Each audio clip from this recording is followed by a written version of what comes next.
If you're on a main street, you're going to find the main things that are happening. And unfortunately, a lot of it's really similar. You're seeing the same brands, the same stores, anywhere you go in the world.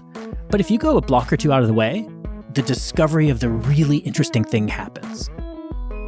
Hi, everyone. I'm Amy Devers, and this is Clever. Today, I'm talking to both founders of Cool Hunting, Josh Rubin and Evan Orensten.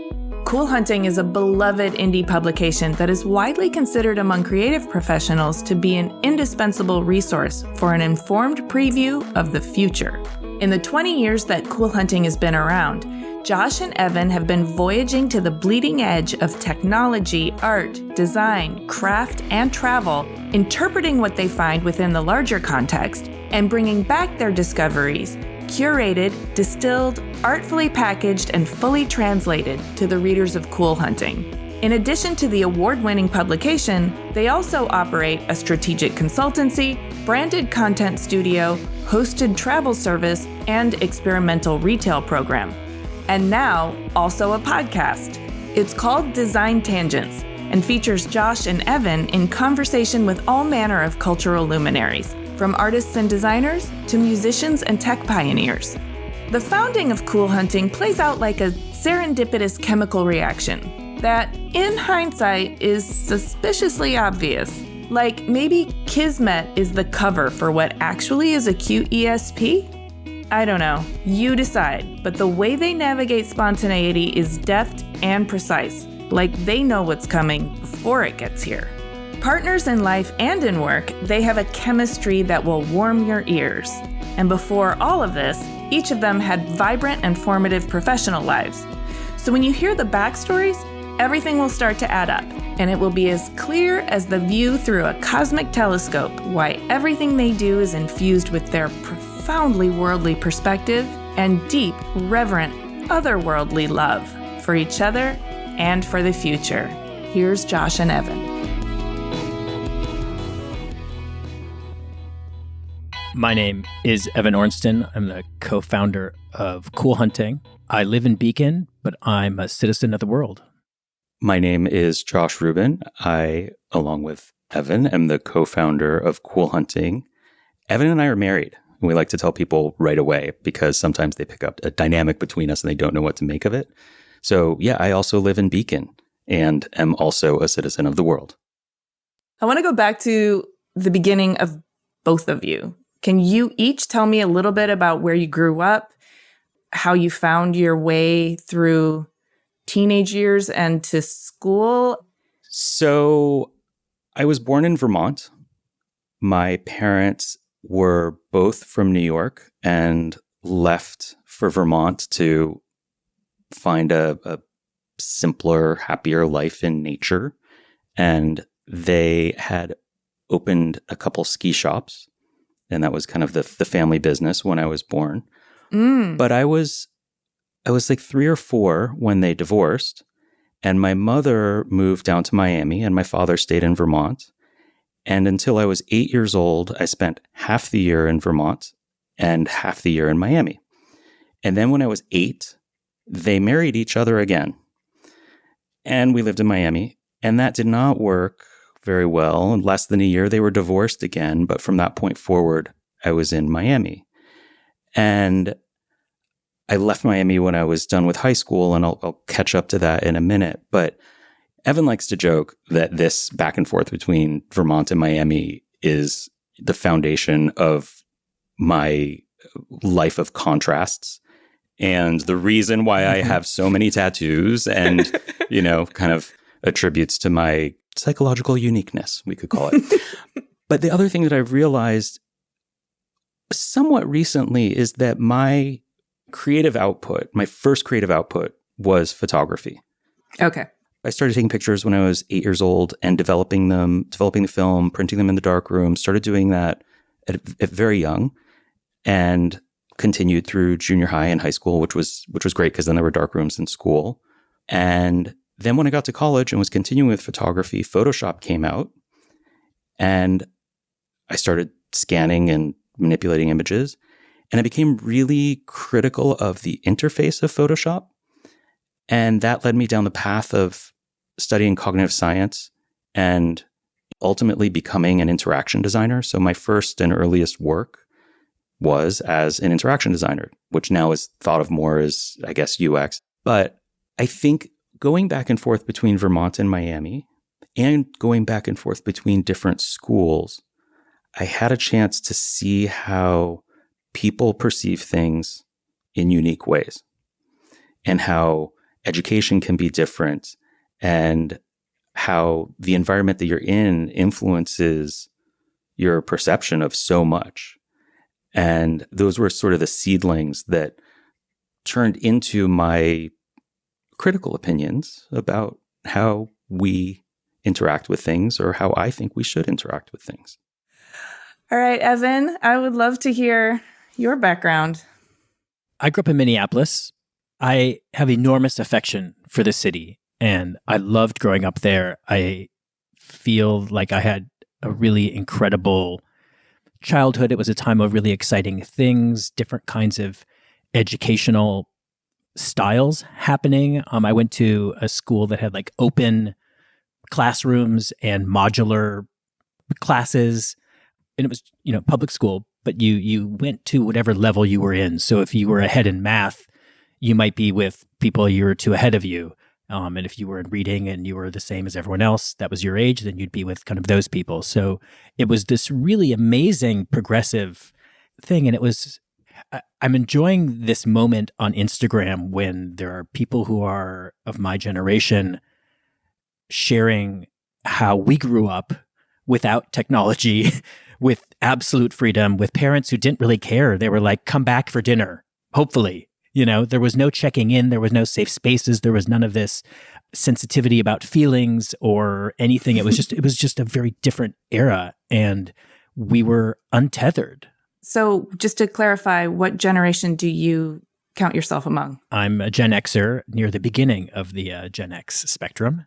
Oh, man. So you were there for Prince and the Replacements and Husker Du and everything. Yeah, the live music scene in Minneapolis was epic, epic, epic.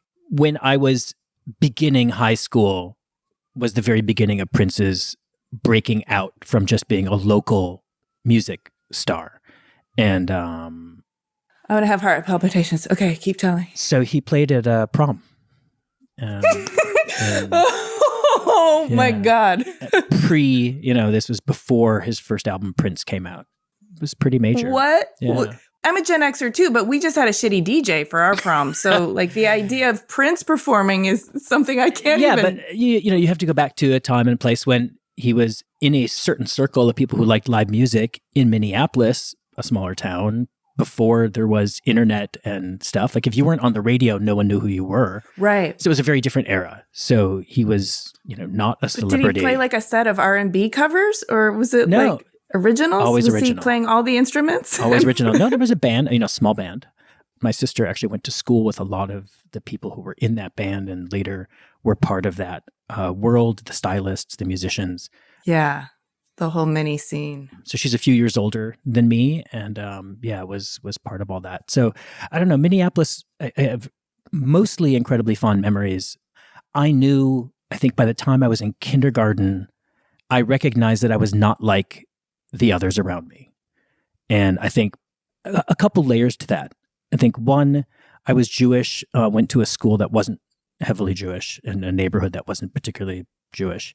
I had no idea what gay was or what sexuality was, but I knew that I felt different than the people around me. And that definitely played a part of my being this outsider or other person. Mm-hmm. So I think I understood from a very, very early age that I was gay, but I didn't really know what that meant or process it for many years later. And part of it really is around, I would say, curiosity. I'm a person driven by curiosity. And I found that a lot of the people around me, friends, family, students, I felt weren't as curious as I was. Mm-hmm. I know that feeling. It's kind of a trap. For me, it just felt like this wasn't my place or my time.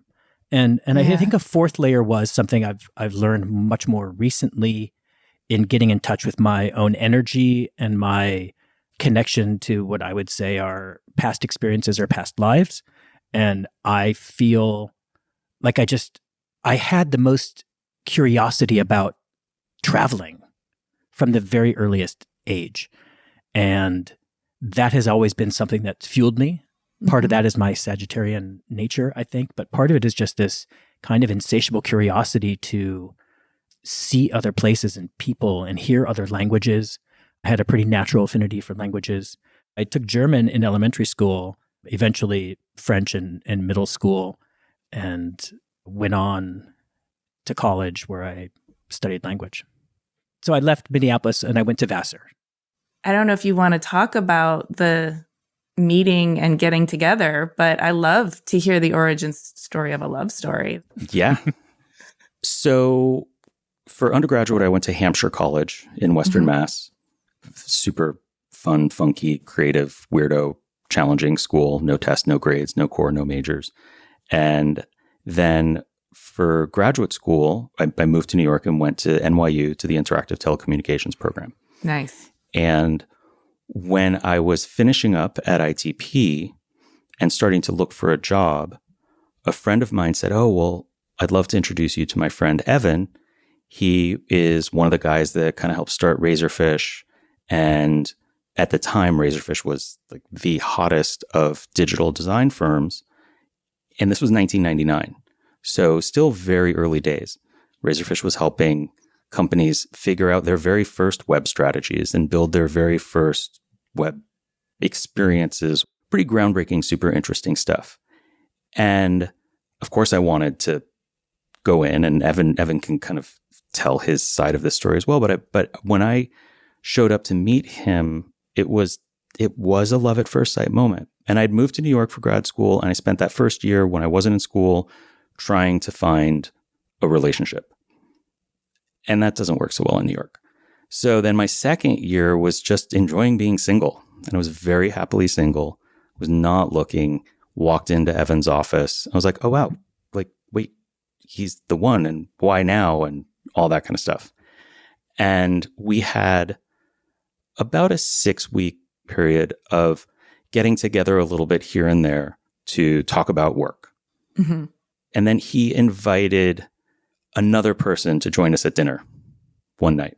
It's like, oh, this guy works with me. He's also single. Maybe you guys want to date, all that kind of stuff. I'm like, wait, what's going on here? Okay, I'm just gonna roll with this. Okay. See how this plays through. That friend, whose name is Nick, is still one of our closest friends. We totally hit it off that night. But after dinner that night, I needed to clarify a couple things with Evan. And we've basically been together ever since. There's more to the story, though, which is worth telling. And I'm going to hand that over to Evan. After Vassar, I thought I would go to Japan, but I ended up going to Paris, actually suburban Paris, technically. I wanted to get an MBA. I felt like I needed to do that right away. If I went into the world and worked as everyone else did before they got their MBA, I felt like I would never go back to school. And I had the opportunity to go to the first business school in the world created by Napoleon in France called Les Hautes Études Commerciales. And I won't go in deep into that story other than that they were starting a new major in international business. And I, of course, wanted to study international business. And in the US in that era, there really wasn't a focus on that. And if there were, that was mostly taught by American professors. And I felt like, well, how can you have a really international experience if you are being taught by other Americans? And yeah, they have experiences, but it's not the same as being with foreign students. So I went from, having an incredibly active and engaged community and social life in a pretty small-sized college to moving to suburban Paris. And other students were literally from every other continent and very interesting international mix. So that to me was all very, very powerful. And I was so happy in France. I loved France. I loved, going to the market one morning and all of a sudden it's apple season and there's 18 varieties of apples. And I'd never seen that before. I'd seen like 4 apples, I was like, there's a red apple, a green apple, I had no idea. And when I went to work, like the water cooler conversation was like, did you go to the market this morning? Did you see those apples? Like, what did you get? And it was like an incredibly deep conversation about the importance of variety and provenance and, what I grew up with. And my grandmother made this kind of tart and my mom made this. And, I learned how to make that. Like that was another big moment of mine. And I went back to Vassar for my 5th college reunion. It was 1993. And I was in New York, and the talk was about technology and about how the internet was evolving and how the web was kind of percolating. It didn't really exist so much, and certainly not in the way in which we know it today. And this was something that was so big, that was so immense, such a major force that was going to change the world.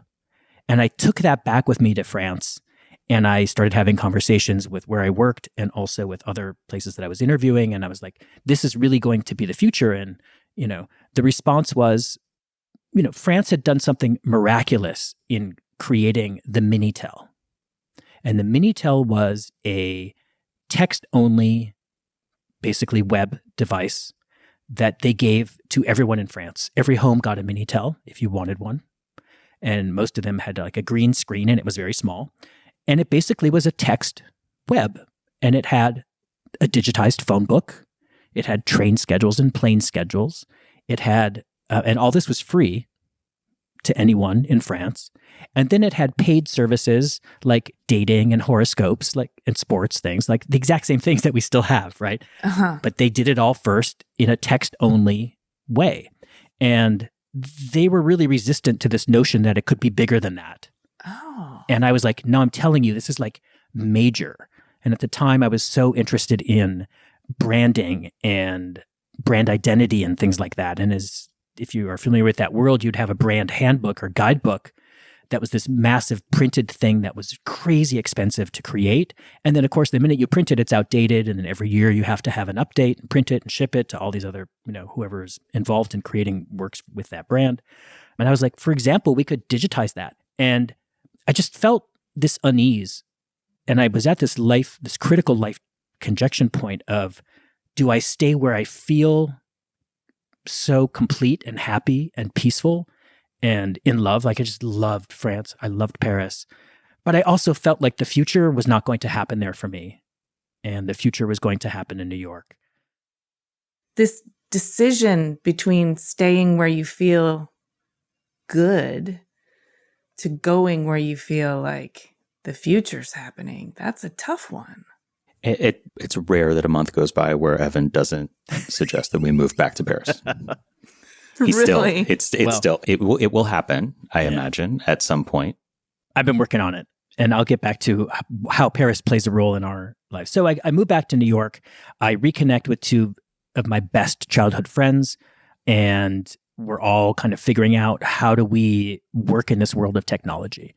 And there was another kind of conjecture point that happened a little bit later. It was just the 3 of us who were working together.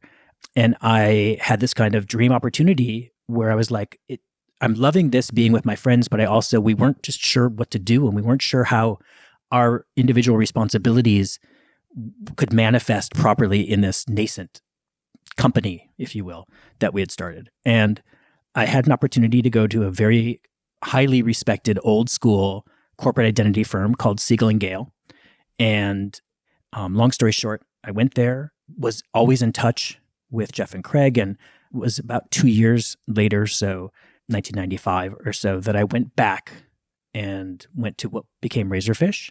And I was the 10th person there and helped grow that company over many years, taking it public, growing to about 2,800 employees. Is pretty major. Yeah. And so here I am, and I'm single for the first time, and have achieved a certain level of very early success. And one of my closest friends said, hey, there's this really hot guy that I hang out with at the coffee shop. And it's been months that we've been flirting. We finally talked, and he was really interested in Razorfish. He's just graduating NYU. Would you be interested in, he didn't even say that. He said, would you do me a favor and just have like an informational interview?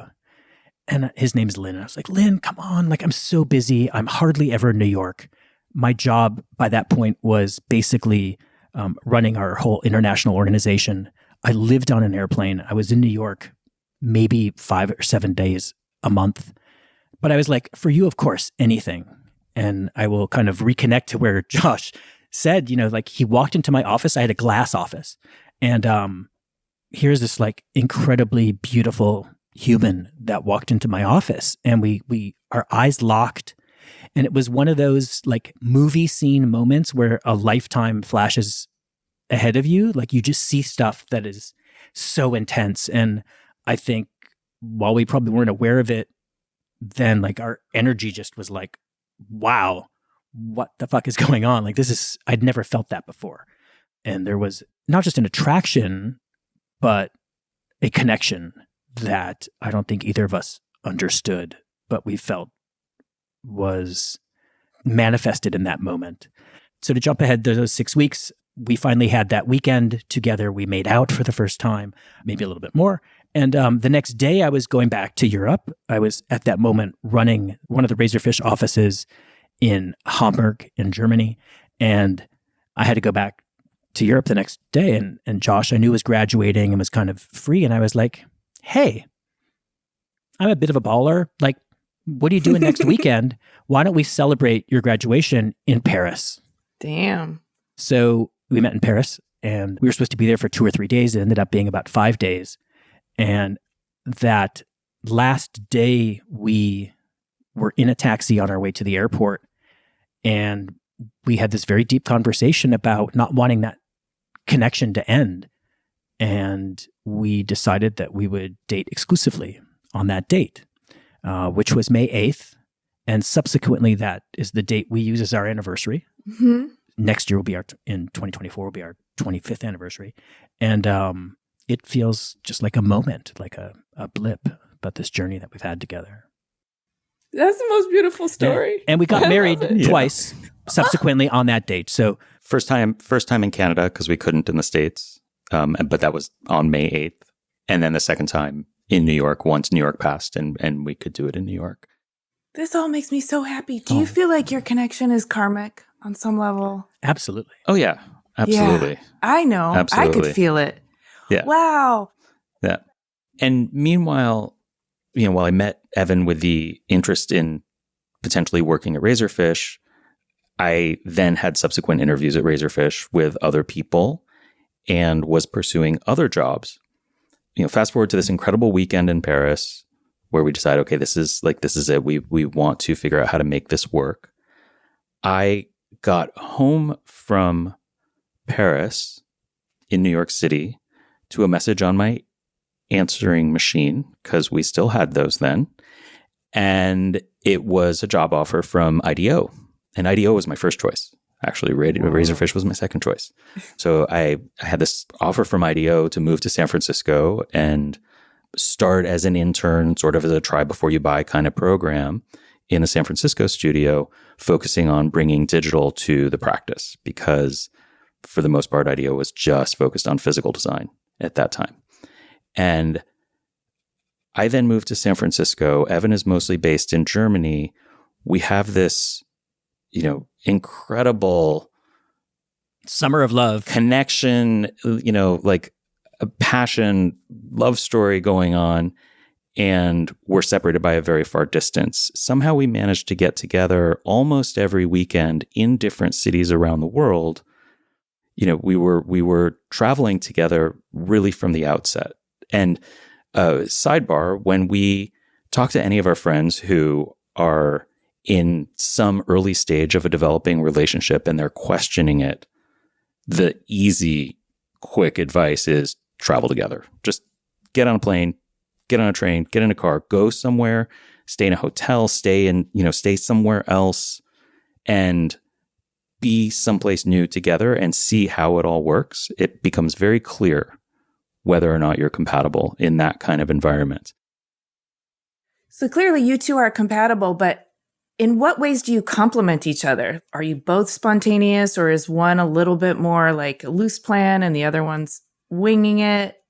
And also bring this into your work life as well. I'm interested in how you complement each other. I am more of a planner. I am a bit more rigid. Evan is more fluid and more of a, more inclined to wing it. Where we come together with a lot of things is, if we're traveling or we're visiting someplace new or what have you, a few key destinations or restaurants or meetings or, most importantly, people on the schedule ahead of time and leaving room for discovery as well. Part of it kind of came into one kind of recurring editorial format that we have for travel content that we create is called word of mouth. And it really is about that. It's having a couple starting points, and then based on the experience you have there or the people you talk to there, finding out about other things to see and do in that destination. So I think in terms of travel, that's how we come together.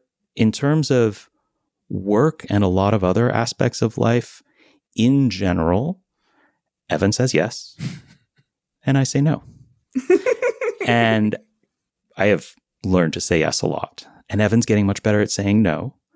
But, Evan is very optimistic about being able to do a million things in a day, about whatever the project or the plan is. It's always going to work. And I'm a bit more pragmatic. There's a beauty to that optimism. Yeah. And I see that beauty and I love that beauty. And I get frustrated with it at times. And I think, another thing that we do that's kind of an extension of Cool Hunting is we organize and host travel experiences. We travel so often for what we do. We realized that we could create, an extension of the business where people get to come along for the ride instead of waiting for the story. I was reading about that. It sounds magical. The trips are great. When we plan those trips, Evan usually is leading that charge, and he will have an initial itinerary that is just untenable. It's just, it is the pinnacle of optimism. He has a million things. There's no consideration for how much time it's going to take to get between A and B, all of this stuff. And people need to rest, that they're on the fact vacation. that people need to rest, that people don't have the stamina that we have. We travel a lot. We do a lot. We go from thing to thing to thing, and we have stamina for it. And that's where I have to come in and, and really kind of edit so that people are not just flat on the floor by the end of it. I like that you're really approaching this with a storytelling and curator's perspective. And just the fact that we experience the world in an unbelievably beautiful and privileged way. We've been doing this work for 20 years, have such an incredible network across so many categories. We just know a lot of people, and we have these incredible opportunities to experience things in a manner like everyone maybe can go to a museum and see the new show.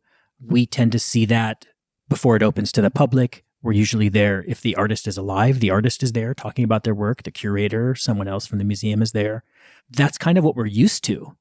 We're always incredibly aware that it is a blessing and a privilege, and it is not a right. It is not given, and it's in exchange for, of course, hopefully writing about it and sharing that with other people. And even though we don't write about everything, we certainly share it, personally at least, or on social with everybody. So it's something we never take for granted. And when we're having these unbelievable experiences, and we could go on and on about even just the last couple months of things, amazing things that we've done, we want to be able to share that. And so one way of sharing that is through our content on Cool Hunting. Mm-hmm. And another is, as Josh said, it's bringing people along for the ride. And instead of writing the story and having them read it, it's having them be there to kind of write their own story, if you will. Just one bridge before we talk about the present, Evan, because we talked about Razorfish and IDEO and all this stuff career-wise. My time at IDEO did not last long before I realized Razorfish was the better place for me. So I bounced over to Razorfish, moved back to New York.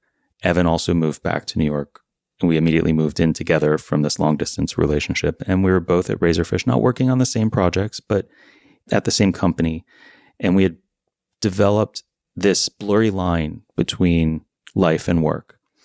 And ultimately at Razorfish, I was running our wireless and mobile practice. And then I was recruited by Motorola to build a user interface, user experience team at a point where phone screens were becoming bigger. And then back to grad school, my graduate work in 99 was looking at the design of panning and zooming interfaces on touchscreen devices. Oh, wow. So that was becoming more and more relevant. And we both left Razorfish in the summer of 2001. And we ended up moving to Chicago so that Josh could have this experience at Motorola. And I was in a position where I didn't have to get a job right away. And I was just trying to feel out Chicago and what that could mean for us and what the opportunities would be, and having lots of interviews. We decided to get a house there, and that was a big project. So I was working on that. And we had one friend in Chicago, which is kind of funny, only one. And she had left New York the week earlier to go be Oprah's chief of staff. And she said, why don't you just come and hang out? And there's some amazing people here. You should just meet them. And maybe something will happen, maybe not, but you'll meet some great people and make some friends. And, long story short, I went from being this tech entrepreneur in a very senior role at what became a public company to making breakfast for Oprah and Stedman on occasion. And oh my God. Both of your lives are just so incredible. So we would come home and I would share my experience of the day and the things that I found that I was super excited about. And sometimes those were things like okra pickles or ice cream or this new rice cooker. And Josh would come home and say, I just found this amazing thing that I think is going to be really helpful as I think about how to create an interface. These were the world's first touchscreen phones that were designed exclusively for the Chinese market. And, he had all these incredible technology things. So we found our conversation at night to be really great. And Josh was like, but I really just need a couple minutes. I have to journal this, basically. Well, I wanted to catalog this stuff. We were having all these great conversations about our different discoveries, and I wanted a way to keep track of it. In earlier days, we would rip pages out of magazines and file them and, put together scrapbooks and had all these physical references. And I wanted to build some sort of digital reference. So I downloaded blogging software, put it on my server, customized the templates, and started using that as a way to keep track of all these things that we were discovering and that we were excited about. To be fair, it was really things you were discovering. And it was very short into this process of a couple months where we'd come home and I'd be like, I want to talk to you. Stop using your computer. Stop and let's talk. And I just said, this is something that is either going to bring us together even more so, or it's going to drive us apart. So let's try doing it together. And that's really how our adventure in this started, was having this collaborative journal and an online resource or reference library that honestly was just meant for us. It just happened to be, because of using blogging software, it just happened to be available to other people. And it developed an audience. It was, this was a time when, there were only a few design magazines that were out there. A lot of people were subscribed to all of them. They'd receive their issue, devour it over the course of a weekend, and then have to wait a month for more. And they were starting to look online for more regular sources of inspiration about design or tech or, we were all over the place. It was food and cars and travel. And so that was the initial audience. So this is 2003, yeah. Yes? This was 2003. In Chicago. Yeah, born in our kitchen in February of 2003. By the fall of 2003, we were already back in New York. I don't know what I imagined, but I imagined it was maybe a little more calculated than that. No. This is so organic. It was just something we did. And we had these very big moments. We came back and we both got different jobs when we moved back to New York. We were still doing this on the side, and we realized that Josh would be better just being independent and not working at a company. So he started doing that. And then we realized that we were in a position where we could have an intern. And then that intern became our first editor, and then, subsequently an editor-in-chief. Things were starting to move in that world, but we both had other jobs, and Cool Hunting was definitely our side hustle. And all of a sudden, we were starting a new company together, a new tech company, which we did with a lot of our former colleagues from Razorfish. And we integrated those two things. So not integrated, but we shared an office space, I should say. So we had a separate team of people that were working on Cool Hunting who had nothing to do with the consulting side. But that was how we earned a living, was through the consulting business.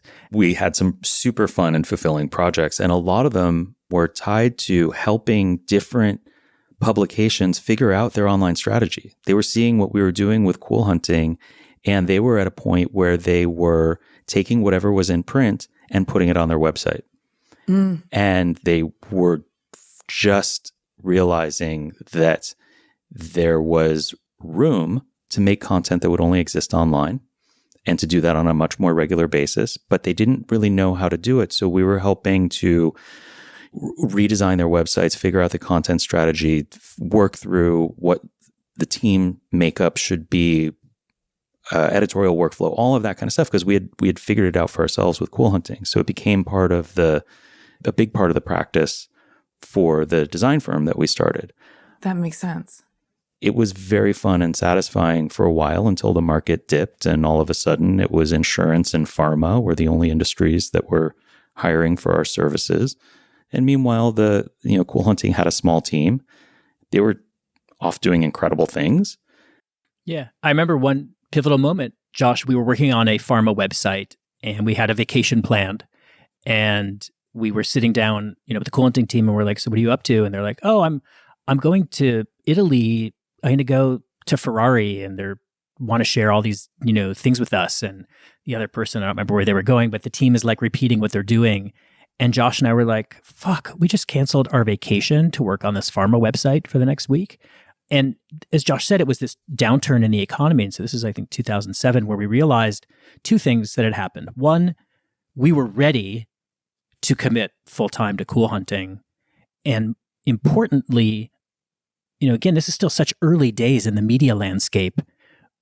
We felt like there was an opportunity where we could actually earn a living by doing Cool Hunting alone and no longer needing to subsidize it by having a, quote, normal job or day job.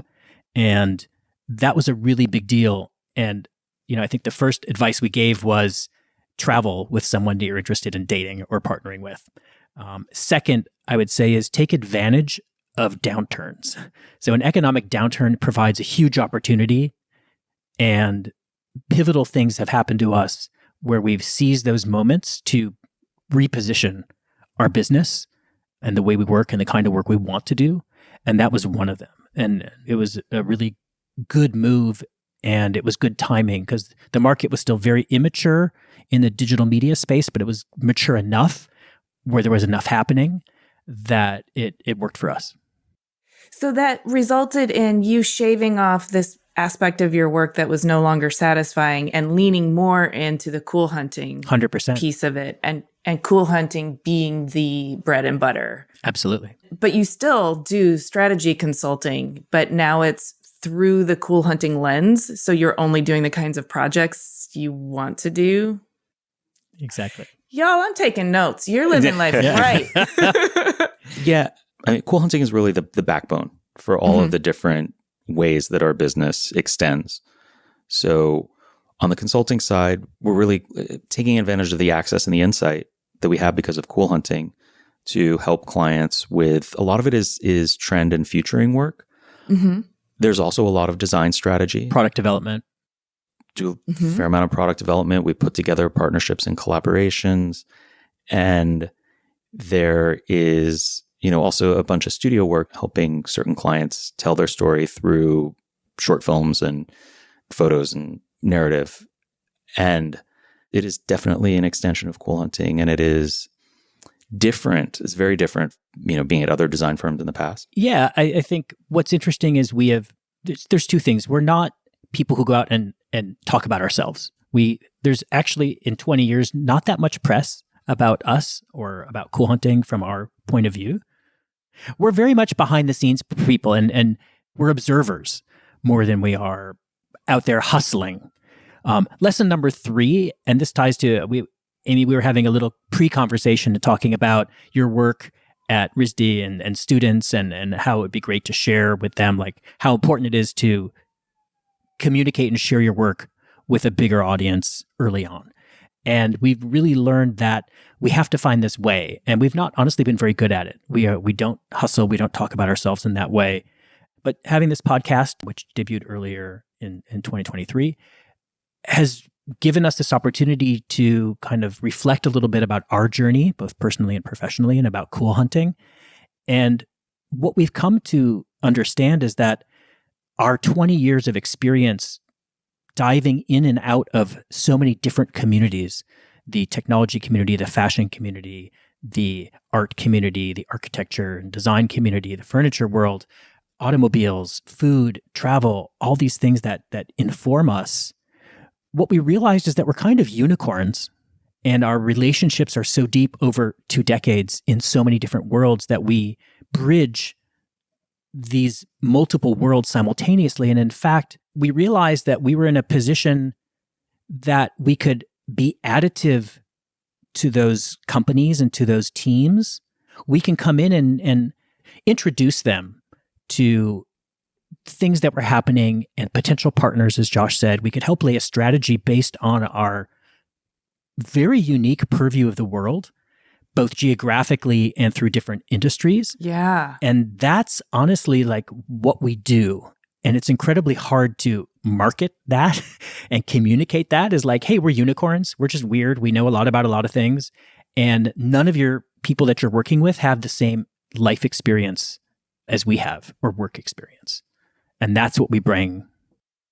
I totally understand, how important that is and what an amazing sort of melange of insight that you can bring to a situation, because most people don't even know they need a unicorn like you. They think they need a one thing, so they go shop for that thing they think they need. But what they really need is somebody to help them zoom out and see how it might connect to something else and where it lives in the larger context. And yes, I can see that you two are like, you're solid gold when it comes to that.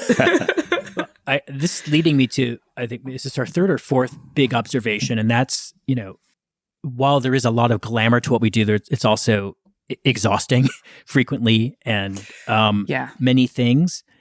But it's also a lot of trade shows, a lot of really unglamorous trade shows in Vegas and other places. And something we observed along the way was, in between our appointments with the really obvious big players, that if you go to the part of the trade show that's low budget, which typically is the outskirts, the perimeters, there's no branding, there's no PR person, that the discovery of the really interesting thing happens.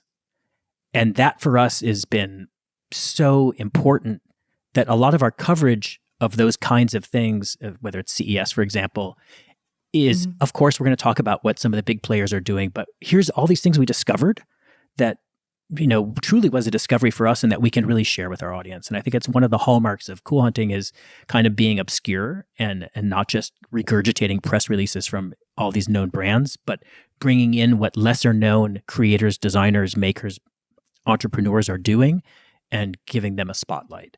So it's harder work because the messaging isn't there. You have to kind of make the story. You have to observe it and you have to be kind of a detective. Yeah. Like, what are they doing and how does it fit in? Again, there's almost always like no marketing materials or even great brand messaging.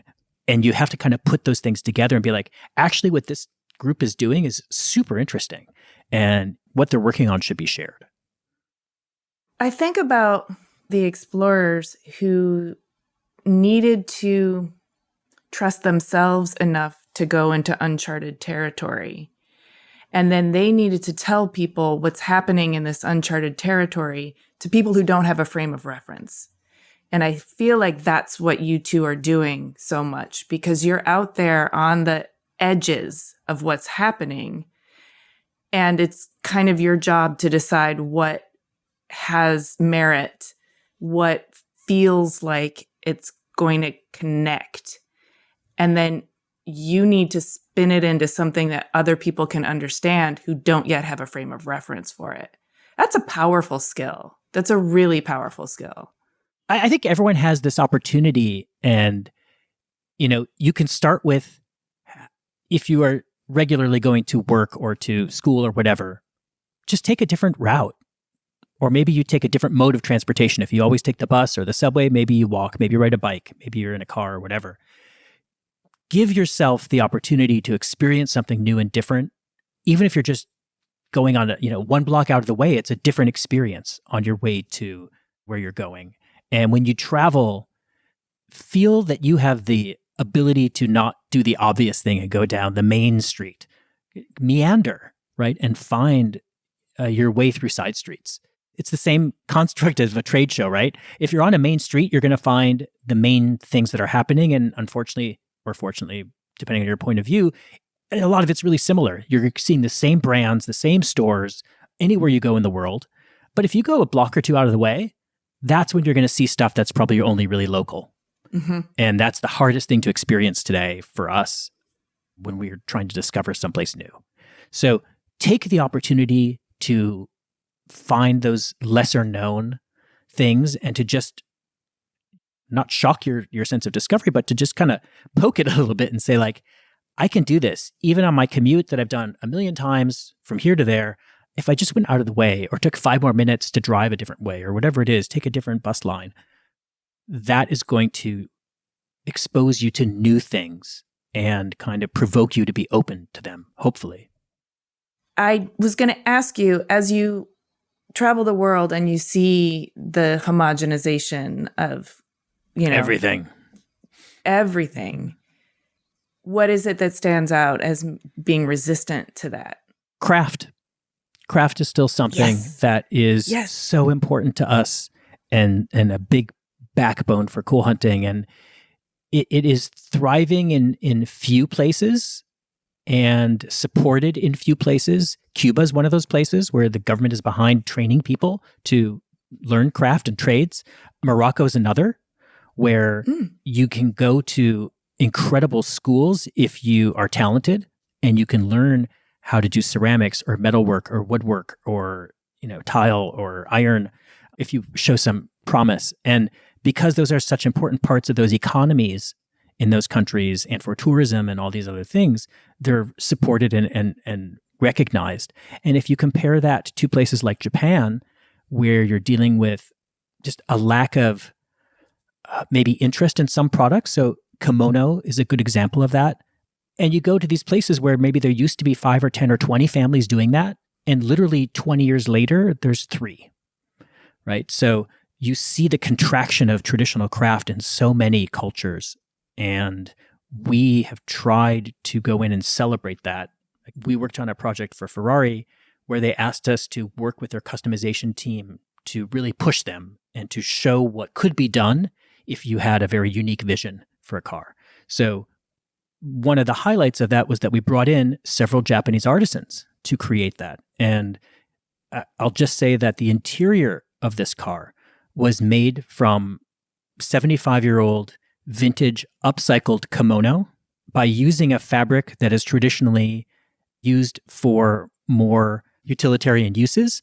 And we brought that into the interior of a performance and luxury vehicle and showed the world that you could celebrate craft and adapt it to different kinds of uses and surprise and delight people through that. And also, that fabric is called sakiori. It's an ancient method of upcycling, basically. And the opportunity to show the fans of Ferrari and the followers of Ferrari that something that is upcycled can be luxurious was really meaningful to us.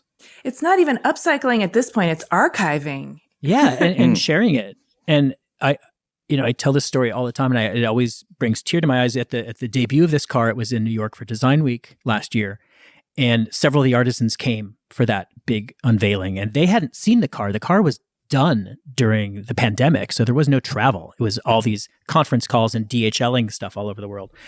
So the artisan who wove this fabric lives on a very small island called Amami Oshima, which is near Okinawa in the southwest archipelago of Japan.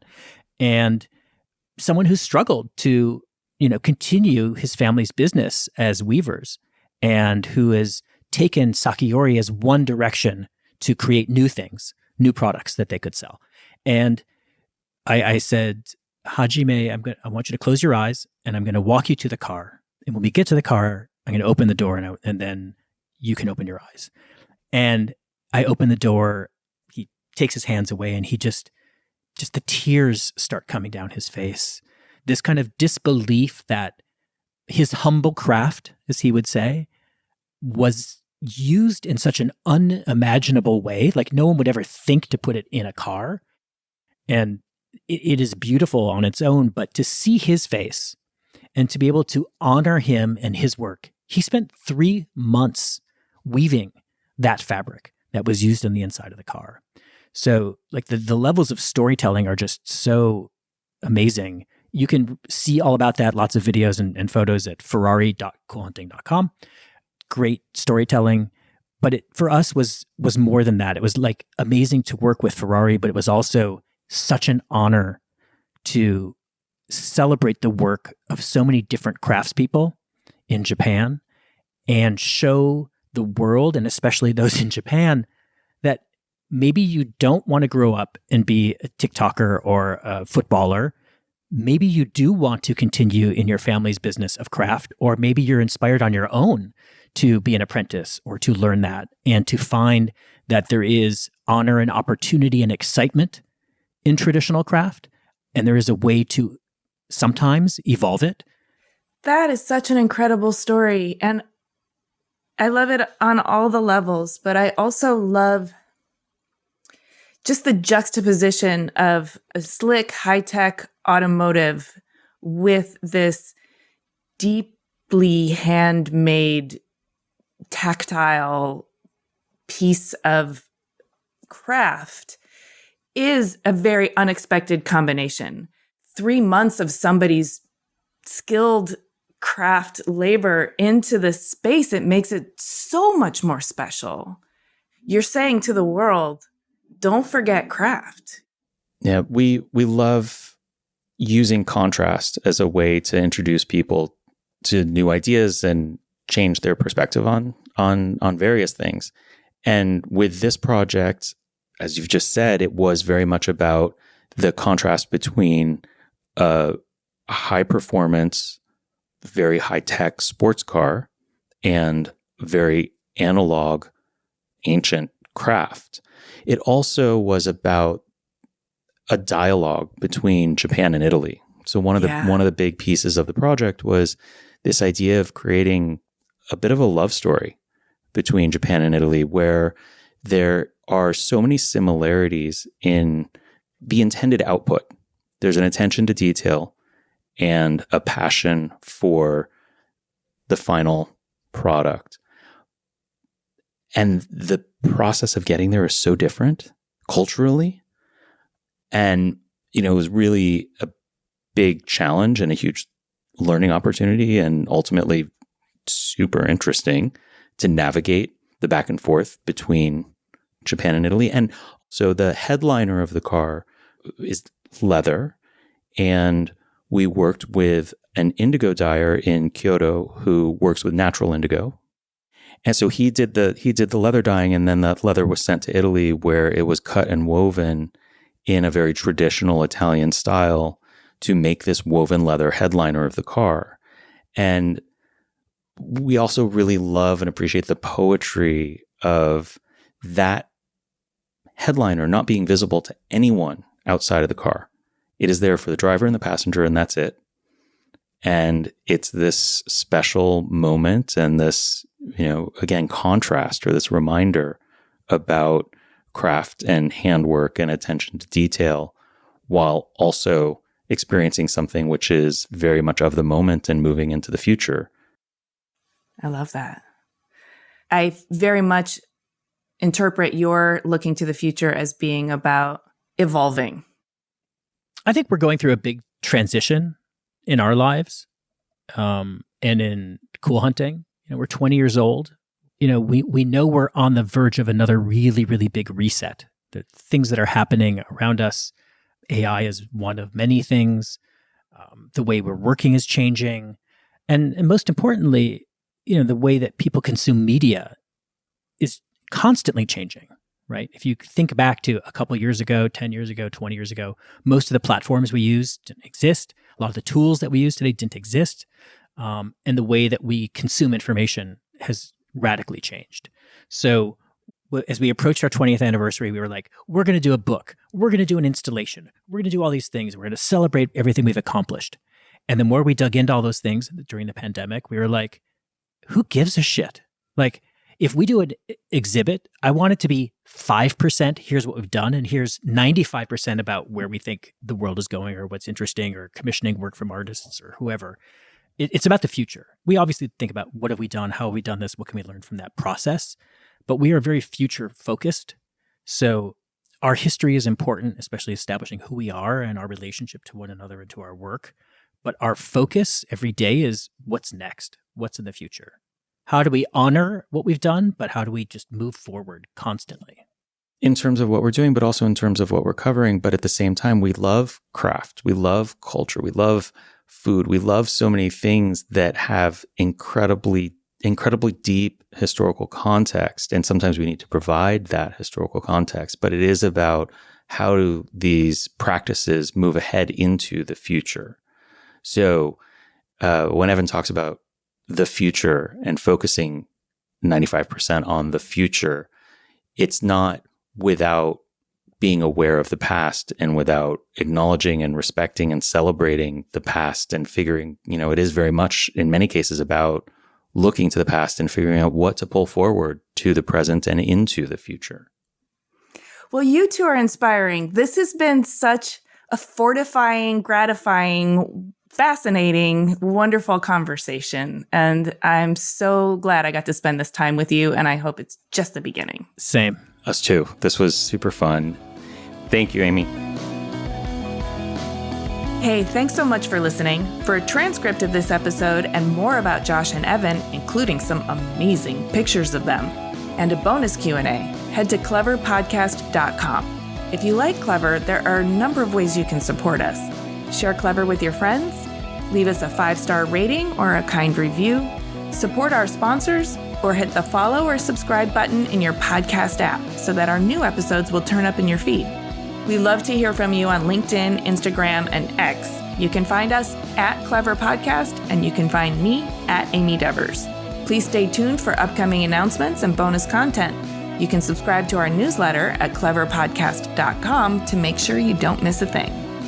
Clever is hosted and produced by me, Amy Devers, with editing by Mark Zurawinski, production assistance from Ilana Nevins and Anushka Stefan, and music by L1011. Clever is a proud member of the Surround Podcast Network. Visit surroundpodcasts.com to discover more of the architecture and design industry's premier shows.